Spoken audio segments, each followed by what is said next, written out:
নবী আলাইহিস সালাতু ওয়াস সালাম এটাই বলেছেন, আলাইকুম বিল জামাআহ, তোমরা সর্বদা একটা জামাতের সাথে লেগে থাকো। আপনারা লক্ষ্য করে দেখবেন, নবী আলাইহিস সালাতু ওয়াস সালাম যখন মক্কা থেকে মদিনায় হিজরত করে গিয়েছিলেন, তখন মদিনার মধ্যে নবী আলাইহিস সালাতু ওয়াস সালাম দুইটা দলকে পেয়েছিলেন, যে দুইটা দল সারাক্ষণ তারা নানান ফিতনা ফাসাদের মধ্যে তারা সর্বদা লিপ্ত থাকতো। আউস এবং খাজরাজ গোত্রের মধ্যে নবী আলাইহিস সালাতু ওয়াস সালাম যখন গিয়েছিলেন, তখন আউস এবং খাজরাজ গোত্রের লোকদেরকে বলেছিলেন, তোমরা সকলে প্রথমে যে একতাবদ্ধ থাকার সবক নবী আলাইহিস সালাতু ওয়াস সালাম তাদেরকে দিয়েছিলেন।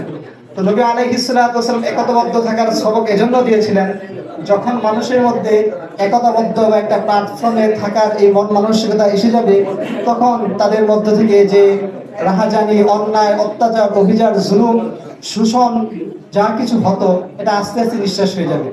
এজন্য নবী আলাইহিস সালাতু ওয়াস সালাম বারবার সকল গোত্রকে এবং স্ব জাতিকে, প্রত্যেক নবী এই কথার উপর দাওয়াত দিয়ে গিয়েছিলেন।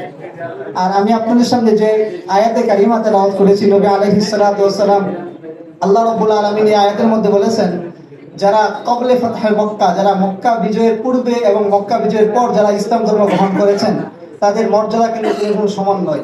যারা মক্কা বিজয়ের আগে আল্লাহ রাসূল সাল্লাল্লাহু আলাইহি ওয়াসাল্লামের হাতে ইসলাম দীক্ষিত হয়েছেন, তাদের দান সদকা এবং তাদের ইসলাম ধর্ম, এবং যারা মক্কা বিজয়ের পরে যারা ইসলাম ধর্মে দীক্ষিত হয়েছেন, তারা কিন্তু সমান না।